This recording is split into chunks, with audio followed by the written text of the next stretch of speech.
Morning 7:30కి బయలుదేరామండి. సూర్యుడు చూడండి అప్పుడే ఉదయించినట్టు ఉంది కదా! కానీ 7:30 అయిపోయింది. ఈ మంచు వల్ల టైం అయితే ఏమీ తెలియట్లేదండి. పండగ టైంలో ఎక్కువ మంచు అది పడేది కదా! పొలాలన్నీ కూడా పచ్చగా కనిపిస్తున్నాయండి. మినప చేలు అనుకుంటా. ఇదైతే నాగావళి రివరు. మా పిల్లలైతే ఆగుదామన్నారు. టైం అవుతుందని చెప్పి ఆగలేదు. ఇంకా మేమైతే శ్రీకాకుళం దగ్గరకైతే రీచ్ అయిపోయామండి. ఎలాగో శ్రీకాకుళం వచ్చాం కదా! అప్పటికే 8:30 అయిపోయిందని చెప్పి టిఫిన్ అది చేసేసాము. అందరం ఇడ్లీయే తిన్నాము.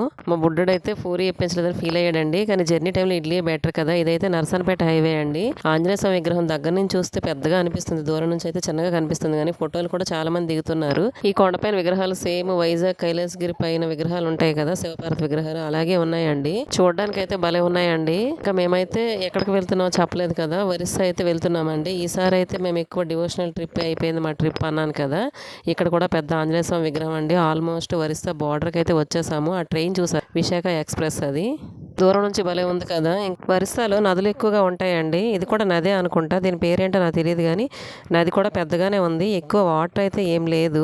కొండలు కూడా ఎక్కువగానే ఉన్నాయండి. అలాగే చాలా పెద్ద పెద్ద కొండలు అలా చాలా పచ్చగా కూడా కనిపిస్తున్నాయి. ఈ టెంపుల్ డిజైన్ చూసారా, సేమ్ పూరి జగన్నాథ స్వామి టెంపుల్ డిజైన్ లోనే ఉంది కదా. ఇక్కడ ఈ టెంపుల్ అనే కాదండి, ఒరిస్సాలో ఉన్న టెంపుల్స్ అన్ని కూడా ఆల్మోస్ట్ పూరి జగన్నాథ స్వామి టెంపుల్ డిజైన్ లోనే ఉంటాయండి. ఇంకా మేమైతే హైవే నుంచి లోపలికి వెళ్తున్నాము. ఒక 50 కిలోమీటర్స్ లోపలికి వెళ్ళాలి.